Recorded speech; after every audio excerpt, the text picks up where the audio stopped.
मंदिर तो मिला नहीं हमें, केवल इन्फॉर्मेशन मिली थी। और नीचे जाके हमने खुदाई करने पर पता चला कि ये जो मेघसूत्र ने बनाया मंदिर था वो सच्चाई में था वहाँ पे। अच्छा, हाँ। फिर और संशोधन करने पर और नीचे गए हम लोग, तो हमें पता चला स्कंदगुप्त के काल का भी मंदिर था। अच्छा। फिर पुराणों में जो इन्फॉर्मेशन लिखी थी वो केवल इन्फॉर्मेशन नहीं थी, वो इतिहास बना। फिर और नीचे गए तो विक्रमादित्य के काल का मंदिर मिला। वो मंदिर अपनी जगह पे खड़ा था, 17x5 85 पिलर का मंदिर। अच्छा। उसमें से 55 पिलर अपनी जगह पे थे और बाकी सब पिलर यहाँ वहाँ बिखरे हुए थे, उसको इकट्ठा किया गया। तो ये पता चला कि हर एक मंदिर जो बना हुआ है ये सभी मंदिर अलग अलग पत्थरों से बना है। एक है पीले कलर का, दूसरा है रेड पिंक कलर का, तीसरा विक्रमादित्य ने जो बनाया था वो ब्लैक कसौटी पिलर का था जो हिमाचल प्रदेश से आए थे। उसके और नीचे जाने के बाद में मंदिर का मैप मिला जो विक्रमादित्य ने बना था। और नीचे जाने के बाद में पता चला मौर्य काल के अवशेष मिले। अच्छा। जो ईसा पूर्व 5वीं 6वीं सदी के थे। उसमें कॉपर के बर्तन मिले। अच्छा। उसके ऊपर भी कुछ लिखा था। फिर और चीज़ें मिली, जो वेल्स वहाँ पे थे, कुएं थे, कुओं का निरीक्षण किया गया। तो उसमें पता चला कि ये केवल इस मिलेनियम की या गत मिलेनियम की हकीकत नहीं है, सिर्फ उससे पुरानी है। तो और नीचे जाने के बाद में मौर्य काल के अवशेषों के बाद में हमें ईसा पूर्व 13वीं सदी के भी अवशेष मिले। अब ये तो किसी ने सोचा नहीं था और एएसआई के साथ में कोई डिटेल नहीं थे, तो सब संशोधन के बाद में बाजू में किए गए, इसका कार्बन डेटिंग किया गया। और ये होने के बाद में कोरोना पीरियड खत्म होने के बाद में एएसआई ने इसके ऊपर संशोधन करके हमें जो रिपोर्ट दी है, रिपोर्ट में पता चला कि इसमें कई मंदिर पहले बने थे। वो नदी के किनारे थे, नदी के बहाव की वजह से गिर गए और फिर दूसरे मंदिर, तीसरे मंदिर, चौथे मंदिर, ऐसे एक के ऊपर एक मंदिर बने, वो हमें मिले। तो ये सब मिलने के बाद में पता ये चला कि इसके पहले जो मंदिर बने थे, मंदिर अच्छे थे, 300, 400, 500 साल तक टिके, लेकिन न टिकने के दो मुख्य कारण हैं। अच्छा। एक यहाँ की जमीन जिसमें केवल रेत और मिट्टी है, वो इसके लायक नहीं है, टिकने लायक नहीं है। हाँ। क्योंकि जो भार आता है इसके ऊपर, वजन आता है, उसकी वजह से नीचे का जो हिस्सा नीचे जो बनाते हैं इसको फाउंडेशन बोलेंगे। हाँ, इस प्रकार का फाउंडेशन टिकने वाला नहीं रहता। नदी के भाव के कारण वो ढीला हो जाता है, गिर जाता है। तो अब ऐसा फाउंडेशन होना चाहिए, वो गिरेगा नहीं। नदी के किनारे तो हम है, नदी अब 300-400 मीटर दूर हो गई है, फिर भी उसके बावजूद भी जब नाप करते गए हम लोग, रिवर की बेड लेवल क्या है, नॉर्मल लेवल क्या है, उसके बाद में फ्लड लेवल क्या है, तो उसमें सब में पता चला कि इसके ऊपर संशोधन होना चाहिए। आईआईटी की मदद ली और सब ने ये कहा कि यहाँ की मिट्टी हटाने के बाद में इसके नीचे इस प्रकार की चट्टान बनी जाए, उस चट्टान की वजह से ऊपर का मंदिर टिकेगा। तो नीचे जाके 60-65 फुट जाके कंक्रीट से, अलग प्रकार का कंक्रीट है, ये हमेशा की तरफ जो बनता हुआ स्टील के साथ में जो बनता है वो कंक्रीट नहीं है, उसके साथ में एक चट्टान बनाई गई। वो कम से कम 600 फीट पूर्व पश्चिम, 550 फीट उत्तर दक्षिण और नीचे जमीन के 60 फुट तक है। ये पूरी चट्टान कंक्रीट की है, पत्थर जैसी बनी है। और आईआईटी की जो फॉर्मूले दी गई उसके वजह से ये लोड लेने लायक बनी है, इसलिए उसके ऊपर फिर ग्रेनाइट से, दक्षिण से ग्रेनाइट आया दूसरे तीसरे कोरोना काल में। उसके बाद में लोगों ने जो पैसे दिए थे, ध्यान में आया कि अब अच्छा मंदिर और बन सकता है, तो मंदिर के ढांचे में मूलतः जो बना था उसमें और चेंजेस हो गए।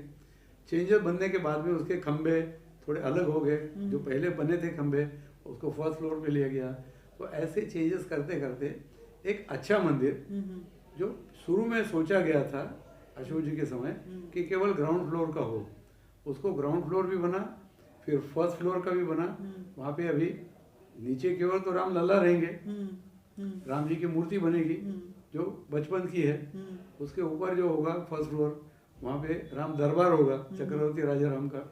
और फिर ऊपर सोचा जा रहा है, अभी तक निश्चित नहीं है, कि राम परिवार भी हो सकता है। तो हर जगह पे राम राम और राम, इस प्रकार की इमारत, फिर उसके ऊपर गुम्बज, फिर उसके ऊपर शिखर। तो इतना शिखर अगर ऊंचा करना है तो उसकी स्टेबिलिटी भी होनी चाहिए, तो इसलिए सभागृह बढ़ाए गए। तो अभी पूर्व की ओर आया सिंहद्वार, फिर आया नृत्य मंडप, फिर आया रंग मंडप, फिर आया गृह मंडप। उसके दोनों बाजू में आधारभूत कीर्तन मंडप और भजन मंडप आया, फिर गर्भगृह आया। इसका मतलब है कि नागर शैली जिसको बोलते हैं, नागर स्टाइल, द्रविड़ शैली में क्या होता है, सबसे बड़ा गोपुर पहले आता है और एक एक करके नीचे उतरते हुए इमारतें छोटी होती जाती है, और जो गर्भगृह रहता है उसके ऊपर का शिखर बिल्कुल छोटा होता है। आप तिरुपति में जाइए उसी प्रकार है। यहाँ पे उल्टा होता है। नागर शैली में शुरू में सिंहद्वार छोटा है, बाद में एक मंजिल बढ़ते हुए जाता है, और जब गर्भगृह है, गर्भगृह 16-17 मंजिल का है। तो ये जो है पद्धति नागर शैली की, उससे ये मंदिर बनाया जा रहा है। तो इसमें नीचे ग्रेनाइट है, ग्रेनाइट के ऊपर बंसी पहाड़पुर पिंक रेड कलर का है, जिसमें अभी ग्राउंड फ्लोर बना है। फिर अभी फर्स्ट फ्लोर का भी काम पूरा होने को तैयार है, और फर्स्ट फ्लोर की स्लैब हम जनवरी के बाद, कार्यक्रम के बाद करेंगे। उसके बाद में हम दूसरा फ्लोर करेंगे, फिर उसके बाद में गुंबज करेंगे सब जगह के, फिर उसके साथ में हम शिखर करेंगे। तो ये शिखर तक पहुंचने के लिए और 1.5 साल बाकी है। फिर भी लोग पूछते जा रहे हैं कि भाई अभी ये करने की आवश्यकता क्या पड़ी है। कारण यही था कि ये सब काम 3 साल में होगा, ये समझ के हमने जो प्लान बनाया था वो इसी प्रकार का था कि मंदिर का काम 3 साल में पूरा होगा। इसलिए एक टेम्पररी मंदिर बनाया जो लकड़ी का है, उसके ऊपर पतरे की शेड है। अब उसमें लोगों की संख्या इतनी बढ़ गई है कि उसमें वो मंदिर भी छोटा है, लोगों को दर्शन के रूप में बहुत तकलीफ हो रही है।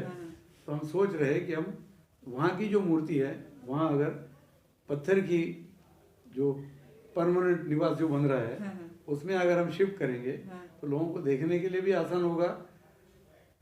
वहाँ से ऊपर का काम पीछे की ओर से हम करते रहे तो कोई दिक्कत नहीं आएगी।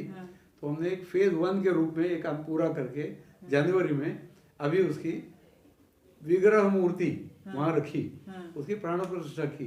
तो ग्राउंड फ्लोर पे सबको आना संभव है, देखना भी संभव है, और संख्या मात्रा में 1 लाख भी लोग आए तो भी वो देख पाएंगे। इस प्रकार के मंदिर का स्वरूप सज धज गया है। नीचे कॉलम्स है, 392 कॉलम्स है, उसमें से 70 कॉलम के ऊपर की मूर्तियां तैयार हो गई है, बाकी तो बनती रहेगी। फिर नीचे की ओर जो परिक्रमा है, वहाँ परिक्रमा के रूप में वहाँ पे जरूर राम कथा दर्शन होगा, ऐसी मूर्ति रहेगी। रामायण के प्रसंग उसमें रहेंगे।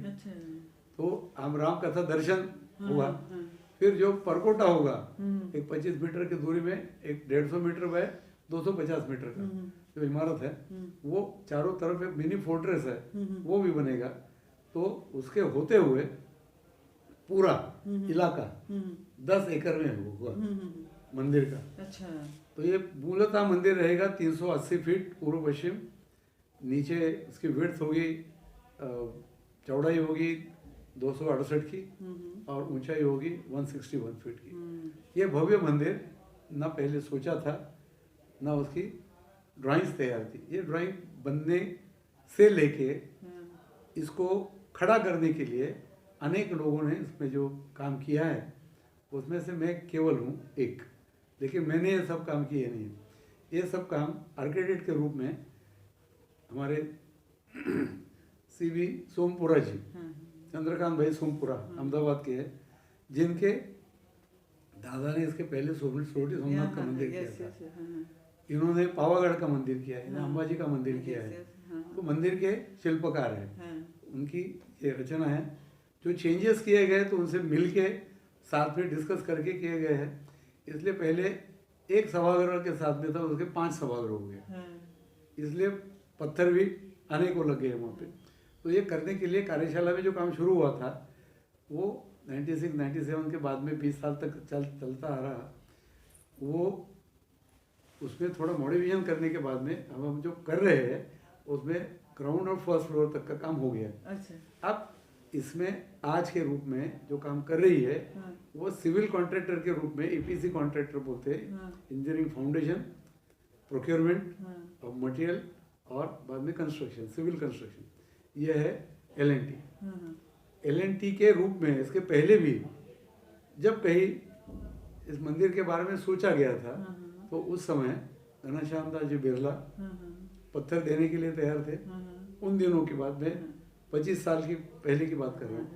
उसके बाद में L&T के उस जमाने के जो मैनेजिंग डायरेक्टर थे MM नाइक, उन्होंने कहा था कि हम अपने तरीके से इंजीनियरिंग की जो तकनीकी जो मदद है वो करेंगे, लेबर के हिसाब से काम करेंगे।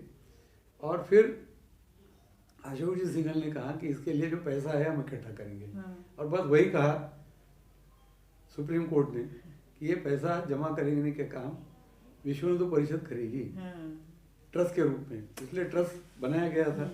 ट्रस्ट ने सब लोगों के साथ में जाके ऐलान किया, लोगों ने भी जी भर के पैसे दिए हैं और इसमें आज का मंदिर का काम पूरा होने में कोई दिक्कत नहीं है।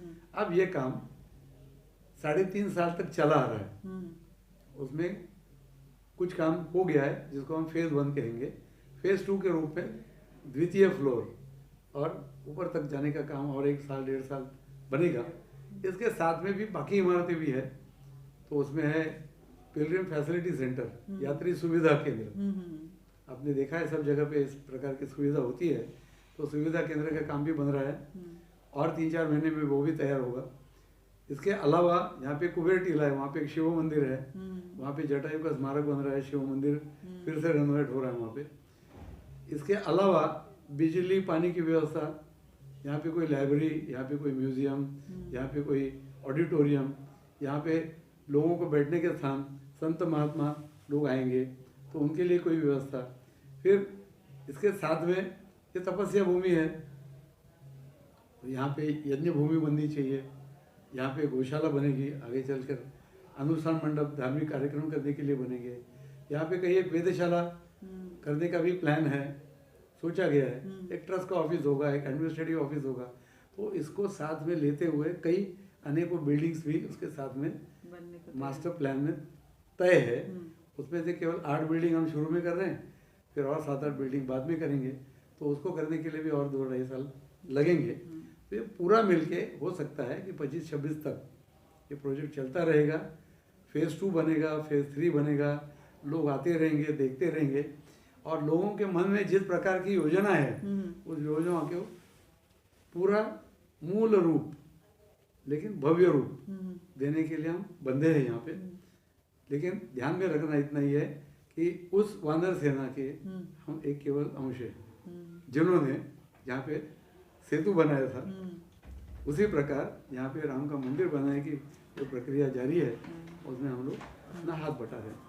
मैं इसके पहले भी 89 में शिला जब इकट्ठा हो रही थी, बस्ती बस्ती में जाके हम पूजा कर रहे थे, उसमें भी सम्मिलित था। उसके बाद में जब रथ यात्रा हुई हम उसमें भी शामिल थे। उसके बाद में यहाँ पे बाबरी ढांचा जो गिरने की प्रक्रिया हुई उसमें भी हम कहीं ना कहीं तो शामिल थे ही। इसके बाद में यहाँ आने के लिए हमने सोचा नहीं था कभी कि इसमें आने के लिए कहीं हमें ऐसी अनुमति मिलेगी और इंजीनियरिंग के तकनीक के अनुसार इन सबको कोऑर्डिनेट करने का काम मिलेगा। लेकिन मैं खुश इसलिए हूँ कि सबने विश्वास रखा और विश्वास के साथ में हमें ये करने की अपॉर्चुनिटी दे दी है। मैं सोचता हूँ कि बस हमारे लिए वही ज़्यादा इम्पोर्टेंट है और इसमें हम लगे हैं। जगदीश जी बोल रहे हैं कि वो इस राम की वानर सेना के बस एक वानर हैं जिन्होंने अपना योगदान इस भव्य मंदिर को, जैसे पुल बनाने के लिए वानर सेना ने दी थी वैसे इन्होंने। अब ये पूरे टाइम रह के हनुमान हैं, सुग्रीव हैं या उनमें से किस, क्योंकि हर वानर सेना की हर वानर जो है उतनी ही महत्वपूर्ण थी। इंजीनियरिंग का काम नल और नील है, नल और नील है। किस कौन है ये हम सब देख रहे हैं कि जिस तरह से ये लगे हुए हैं और इनके बिना भगवान का ये मंदिर जिस भव्य रूप में तैयार हो रहा है, ऐसा नहीं कह सकते कि हो नहीं पाता, लेकिन जो डेडिकेशन इन्होंने दिया वो अपने आप में एक मिसाल है। राम जी का भव्य मंदिर लगभग तैयार हो गया है। राम जी की प्राण प्रतिष्ठा 22 तारीख को होगी, जिसका इंतजार पूरे देश को बेसब्री से हो। ये तैयारियां सिर्फ अयोध्या में नहीं चल रही है, इस देश के हर एक क्षेत्र में अयोध्या जैसा माहौल उत्पन्न होता जा रहा है। हर जगह ऐसा ही लग रहा है कि राम जी उनके घर ही आ रहे हैं।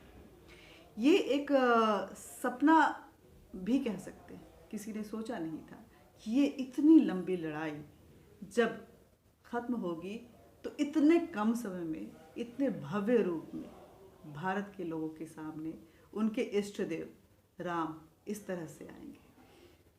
और इस रूप में जब वो आएंगे तो हर मन एक कहें कि भाव विभोर होके, आस्थावान होके अपने राम के इंतज़ार में अपने पलक को बिछाए हुए हैं। वो 22 तारीख का वो पल आए जिसके वो साक्षी बने।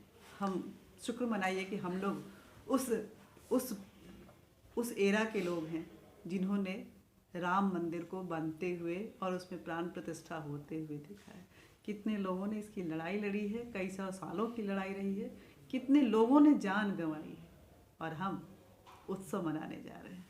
ये राम मंदिर के साथ में हम आपके सभी दर्शकों के सामने एक विषय केवल इसलिए रखना चाहते हैं, ये राम मंदिर की शुरुआत, ये तो राष्ट्र मंदिर के रास्ते पे जाने वाली एक केवल शुरुआत है।